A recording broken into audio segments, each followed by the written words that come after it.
Result के बाद ये वीडियो बड़ा वायरल हो, पहले आप वीडियो देखो फिर उसके बाद बात करते हैं। दिखाओ देखो देखो। ये तो होता रहता है। सुनाइए भाई, देश आप लोगों को देख रहा है।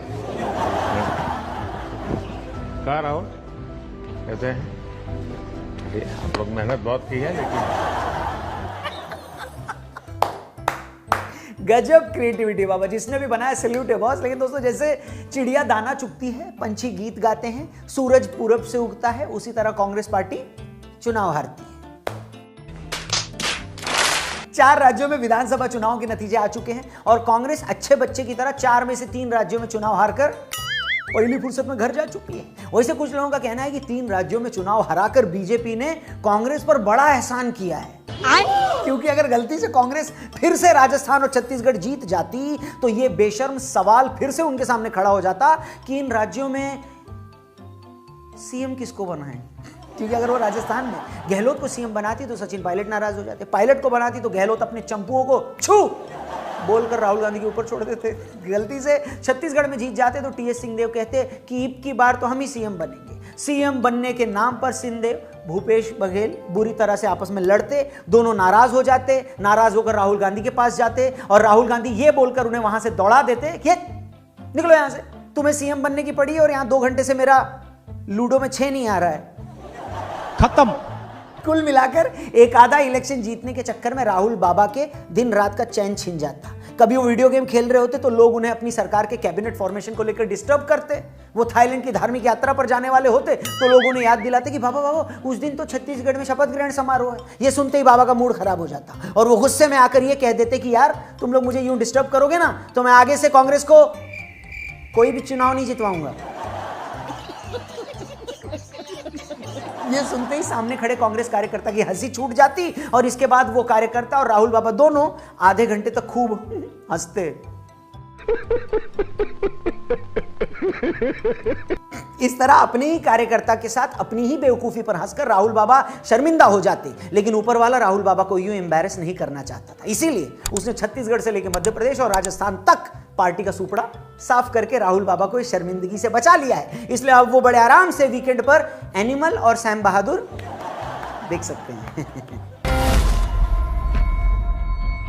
इसी तरह अगर पार्टी मध्य प्रदेश में हार गई तो कमलनाथ साहब के लिए भी इससे अच्छी बात और क्या हो सकती है। सुना है पूरे इलेक्शन में कमलनाथ जी 10 बजे रैली करने घर से निकलते थे और 1 बजे वापस आ जाते थे। एक सेकंड 1 बजे का मतलब ये नहीं रात के 1 बजे, दोपहर के 1 बजे। मतलब इतने अधूरे मन से सरकारी बाबू अपनी नौकरी भी नहीं करता जितने अधूरे मन से कमलनाथ जी एमपी के सीएम पद का इलेक्शन लड़ रहे थे। मगर अब पार्टी अगर हार गई है तो वो बड़े आराम से दिन भर घर पर बैठकर मक्खियां और झक दोनों मार सकते हैं। ऊपर वाले की मेहर ऐसी है कि पिछली बार की तरह वो सरकार बनाने के आसपास भी नहीं आए हैं। सोच कर देखिए जरा, अगर फिर से कांग्रेस की 110-11 सीटें आ जाती तो उन्हें फिर से 2-4 निर्दलियों को फोन लगाकर उनका समर्थन मांगना पड़ता है कि नहीं। अब कमलनाथ जी जैसे इतने बड़े बिजनेसमैन और पार्ट टाइम नेता को क्या यह शोभा देता है कि वो ऐरे गहरे विधायकों को फोन लगाकर उनसे समर्थन मांगे? बिल्कुल नहीं देता। जैसे तैसे अगर समर्थन मिल भी जाता तो क्या अच्छा लगता कि हर रोज उन पर नजर रखो कि कहीं वो पार्टी छोड़कर निकल न जाए।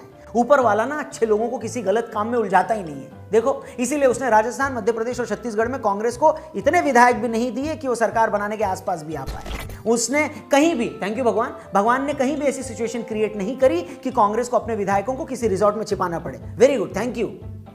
अरे देवा, अब क्या कांग्रेस जैसी अच्छे घरों की पार्टी को यह शोभा देता कि वो चोर उचक्कों की तरह अपने विधायकों को दुनिया से छिपाती फिरे? नहीं ना। इसलिए जो होता है अच्छे के लिए होता है। अब कांग्रेस 4 में से 3 राज्य बुरी तरह हार गई है तो उसके पास फुल टाइम है लोकसभा चुनाव पर फोकस करने के लिए। ठीक है, अगर कांग्रेस चुनाव जीत जाती ना तो इंडिया अलायंस में भी टेंशन बढ़ जाती। कांग्रेस बाकी पार्टियों को ज्यादा सीटें न देती, इससे वो पार्टियां नाराज हो जाती और अलायंस खतरे में आ जाता। कांग्रेस के इन इलेक्शन में हारने के बाद इंडिया अलायंस क्रिकेट की लैंग्वेज में एसोसिएट कंट्रीज का एक क्लब बन गया है। कैसे समझाता हूं। अगर जेडीयू की औकात इस अलायंस में जिम्बाब्वे की है, अखिलेश की हैसियत इसमें आयरलैंड की है, लालू की पार्टी श्रीलंका जैसी है, तो कांग्रेस भी इन चुनाव के बाद युगांडा जैसी हो गई है। अब जब ये सारी टीमें एक साथ मैच खेलने बैठेंगी तो कोई किसी को आंख नहीं दिखा पाएगा। कांग्रेस वाले अब जैसे ही कुछ बोलने लगेंगे तो बाकी पार्टियां एमपी राजस्थान में हुई उनकी पिटाई का वीडियो दिखाकर उनसे बोलेंगी, अम्मा यार तुम तो चुपी बैठो,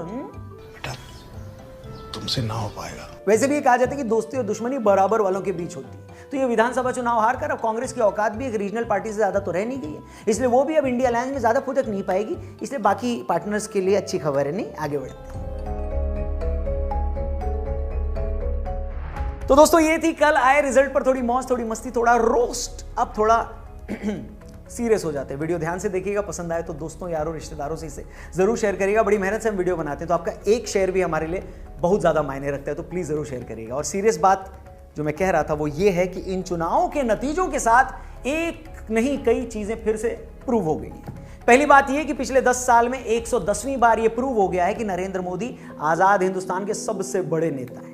एक ऐसा नेता जो खुद कितने चुनाव जीत चुका है इसकी तो गिनती नहीं है। वो खुद कितनी बार मुख्यमंत्री बने इसको भी भूल जाओ। वो कितनी बार अभी और पीएम बनेंगे इसकी भी काउंटिंग नहीं है। आप तो ये देखो कि सिर्फ मोदी के चेहरे और नाम पर बीजेपी पिछले 10 सालों में कितने इलेक्शन जीत चुकी है। इन्हीं चुनावों को ले लो। 4-5 महीने पहले तक लग रहा था कि बीजेपी शायद इस बार मध्य प्रदेश में अपना किला न बचा पाए, चुनाव जीतना बड़ा मुश्किल हो जाएगा ऐसा लग रहा था। राजस्थान में भी बीजेपी वसुंधरा के चेहरे पर चुनाव लड़ने को तैयार नहीं थी। आखिरकार इन तीनों हिंदी राज्यों में मोदी के चेहरे पर चुनाव लड़ा गया।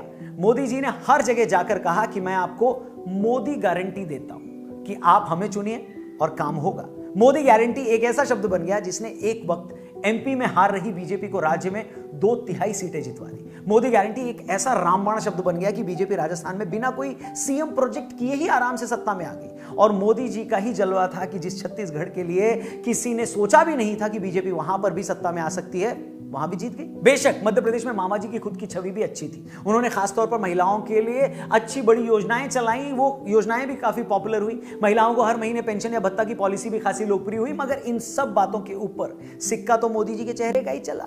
वो सिक्का चला तभी तो बीजेपी मध्य प्रदेश में 20 साल से सत्ता में होने के बावजूद फिर से सत्ता में आ गई। और अगर आज बीजेपी इतनी बड़ी बनी है और कांग्रेस लगातार श्रिंक हुई है तो उसके पीछे भी एक वजह है। आप देख लीजिए, बीजेपी जिस स्टेट में एक बार सत्ता में आती है वो फिर वहां दोबारा रिपीट करती है। गुजरात का एग्जांपल हमारे सामने है। बीजेपी 25 साल से वहां से नहीं आ रही है। यूपी का उदाहरण ले लीजिए। यूपी जैसे बड़े स्टेट में बीजेपी लगातार 2 बार जीत गई है। एमपी में बीजेपी 20 साल से नहीं हारी है। उत्तराखंड में भी बीजेपी ने रिपीट किया। वहीं कांग्रेस या तो चुनाव जीत नहीं रही, अगर जीत रही है तो वो छत्तीसगढ़ जैसे छोटे स्टेट को भी होल्ड नहीं कर पा रही। आखिरी बार कांग्रेस ने 2011 में असम में खुद को रिपीट किया था। खुद को दोबारा न रिपीट कर पाने के पीछे गवर्नेंस तो इशू है ही। एक रीजन ये भी है कि जहां कहीं कांग्रेस पार्टी पावर में आई वहां भी ये लोग आपस में लड़ते रहे और यंग लीडर्स को मौका नहीं दिया गया, जैसे पिछली बार राजस्थान और मध्य प्रदेश में हुआ। एमपी में कांग्रेस को ज्योतिरादित्य सिंधिया को सीएम बनाना चाहिए था, मगर वहां नहीं बनाया तो उन्होंने पार्टी तोड़ दी और फिर मध्य प्रदेश में कांग्रेस की सरकार भी चली गई। राजस्थान में 5 साल तक गहलोत और सचिन पायलट लड़ते रहे, सरेआम एक दूसरे को भला बुरा कहते रहे। छत्तीसगढ़ में मुख्यमंत्री भूपेश बघेल और वहां के मिनिस्टर टीएस सिंहदेव भी सारा टाइम कलेश करते रहे। ऊपर से आज कांग्रेस की सेंट्रल लीडरशिप भी इतनी पावरफुल नहीं है कि वो किसी से भी अपनी बात मनवा पाए। जो हाल है वो आपके सामने। आपको याद होगा कैसे कांग्रेस ने अशोक गहलोत को पार्टी का अध्यक्ष बनाने का फैसला किया था, मगर गहलोत के सपोर्टर्स ने बगावत कर दी क्योंकि उन्हें पता था कि इसके बाद गहलोत को राजस्थान के सीएम पद से हटा दिया जाएगा। अब गहलोत पावरफुल रीजनल लीडर हैं, इसलिए गांधी परिवार भी डर गया और अपना फैसला वापस ले लिया। तीसरी बात जो कांग्रेस को इन चुनावों में ले डूबी वो थी उनका एरोगेंस, उनका घमंड। ये घमंड कांग्रेस की पुरानी बीमारी। अब इन लोगों ने इंडिया अलायंस बना तो लिया, मगर कांग्रेस ने इन स्टेट इलेक्शन में इंडिया अलायंस की किसी पार्टी को साथ में नहीं लिया, उनका साथ नहीं दिया, क्योंकि कांग्रेस को एक घमंड हो गया था कि अभी तो हमने कर्नाटक और हिमाचल का इलेक्शन जीता है, हमें एमपी और राजस्थान जैसे स्टेट में इन पार्टियों की क्या जरूरत। याद होगा आपको कमलनाथ जी की एक वीडियो वायरल हुई जहां पर उन्होंने अखिलेश के बारे में कहा था कि ये अखिलेश है, वीडियो तो दिखा दो। अखिलेश यादव ने आरोप लगाया कि अरे भाई छोड़ो अखिलेश। बड़ा डिसरिस्पेक्टफुल था भाई साहब। इसी तरह की बात जेडीयू के केसी त्यागी जी ने कांग्रेस को लेकर कही। उन्होंने कहा कि कांग्रेस ने इंडिया अलायंस की किसी पार्टी को पूछा तक नहीं, और यही कांग्रेस की बड़ी मिस्टेक थी, उनकी बड़ी चूक थी। अगर कांग्रेस को यह लगता था कि ये तीनों हिंदी स्टेट तो हमारा स्ट्रांग होल्ड है, हमें इनमें इन छोटी पार्टियों की क्या ही जरूरत, तो ये उनकी गलती थी। अरे भैया, इन स्टेट में अगर वो पार्टियां छोटी हैं तो बहुत सारी ऐसी स्टेट हैं जहां पर ये पार्टियां बड़ी हैं, आप कुछ भी नहीं हो। अगर इन स्टेट में इन पार्टियों को थोड़ा भी स्टेक नहीं दोगे तो ये उम्मीद कैसे करोगे कि ये पार्टियां कल को अपने स्टेट में आपके लिए कुछ सीटें छोड़ देंगी? बताइए। कांग्रेस का यही एरोगेंट एटीट्यूड था जिसके चलते इन इलेक्शन में इंडिया अलायंस कहीं दिखाई नहीं दिया और उसका असर भी दिखाई दिया।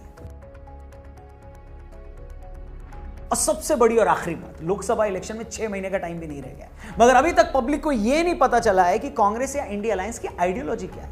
इंडिया अलायंस के बहुत सारे लोगों ने इल्जाम लगाया कि कमलनाथ और कांग्रेस के कुछ लीडर्स मध्य प्रदेश में सॉफ्ट हिंदुत्व की पॉलिटिक्स कर रहे थे। वहीं इसी इंडिया अलायंस की साउथ की कुछ पार्टियां और उनके लीडर्स लगातार सनातन धर्म को गाली दे रहे थे। अब भैया आज की पॉलिटिक्स कोई 30 साल पुरानी पॉलिटिक्स तो है नहीं। आज तो गांव-गांव में लोगों के पास मोबाइल फोन है, सबको पता चल जाता है कि कौन सी पार्टी किसके साथ जुड़ी है, कौन सा नेता क्या बयान दे रहा है। अब एक तरफ बीजेपी है जिसे 100% क्लैरिटी है कि हमें हिंदुत्व की पॉलिटिक्स करनी है, राजनीति करनी है। हिंदुत्व की राजनीति करने का मतलब ये नहीं है कि किसी दूसरे धर्म को गाली देना या उसे नीचा दिखाना है। इसका सीधा मतलब है कि सनातन धर्म का सम्मान करना है, फिर चाहे वो उज्जैन से लेकर काशी तक धार्मिक कॉरिडोर बनाने की बात हो, अपने त्योहारों को धूमधाम से मनाना हो, अयोध्या में राम मंदिर का निर्माण हो, काशी मथुरा के मंदिरों को वापस पाने की लड़ाई हो। बीजेपी को अच्छे से पता है कि उसकी राजनीति क्या है और यही बात उसके समर्थकों मतलब वोटर्स और सपोर्टर्स दोनों को भी पता है।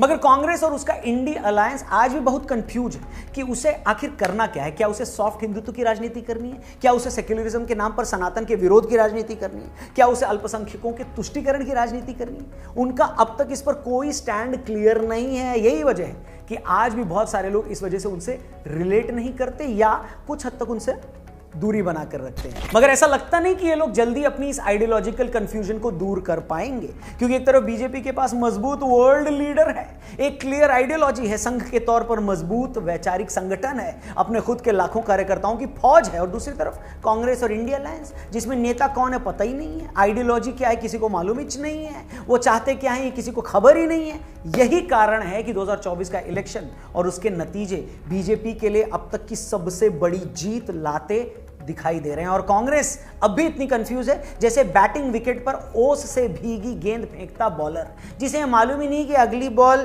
फेंकनी कहां पर है, बस ओवर खत्म होने का इंतजार कर रहा है वो बॉलर। मगर कांग्रेस की बदनसीबी ये है कि राजनीति में कोई ओवर आखिरी ओवर नहीं होता और कोई चुनाव सीरीज का आखिरी मैच भी नहीं होता। इसलिए एक ही इलाज है, या तो खुलकर खेलो या फिर रिटायर हो जाओ। अब ये दोनों ही काम कांग्रेस के पुराने नेता नहीं कर रहे हैं। दोस्तों, ये था असेंबली इलेक्शन के नतीजों पर हमारा पोस्टमार्टम। बाकी आपको क्या लगता है इन नतीजों के बारे में, 2024 के इलेक्शन के बारे में, मोदी जी के बारे में अगर एक शब्द में कुछ कहना चाहें, या राहुल गांधी के बारे में एक शब्द में कुछ कहना चाहें, कमेंट सेक्शन खुला हुआ है, प्लीज मोस्ट वेलकम। वीडियो पसंद आई तो प्लीज इसे अपने दोस्तों यारों रिश्तेदारों से जरूर शेयर करिएगा। फेसबुक पे देख रहे हैं तो हमारे पेज को लाइक करिएगा, इंस्टाग्राम और टेलीग्राम पे भी मिलेगा, और यूट्यूब पे देख रहे हैं तो हमारे चैनल को सब्सक्राइब करके जाइएगा। Thank you for watching. इसी मुद्दे पर एक और कड़क वीडियो जल्दी यहां लाएंगे। फिलहाल जाएंगे, नमस्ते, जय हिंद, जय भारत। ये तो होता रहता है। सुनाइए भाई, देश आप लोगों को देख रहा है। कहा राहुल कहते हैं आप लोग मेहनत बहुत की है, लेकिन कहा बाबू